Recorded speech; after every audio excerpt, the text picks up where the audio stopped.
এই ছাদটা শুধু ইট সিমেন্টের না, এই ছাদটা গড়ে উঠেছে আমাদের ঘামের উপর ভর করে।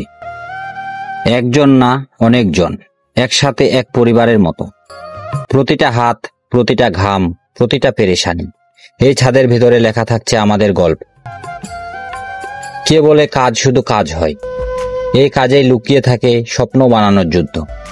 রোদে পুড়ে, ঘামে ভিজে আমরা শুধু টাকা কামাই না, আমরা একটা ভবিষ্যৎ গড়ি, একটা ঠাঁই বানাই কারো বেঁচে থাকার জন্য। একজন একজন করে ভিডিও নেওয়া হয়েছে, কারণ প্রতিটা মুখে একটা আলাদা আলাদা ইতিহাস। কারো পেছনে মা বাবা, কারো সন্তানের ভবিষ্যৎ, কারো হয়তো নিজের একটা ঘর বানানোর আশা।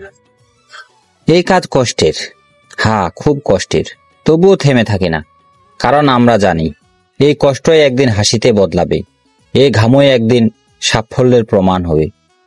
আমরা কেউ বিখ্যাত না, কিন্তু আমরা গর্বিত, কারণ ছাদের উপর এই গল্পটা শুধু কাজের না, এই গল্পটা আমাদের সম্মানের, শ্রমের আর একসাথে থাকার শক্তির।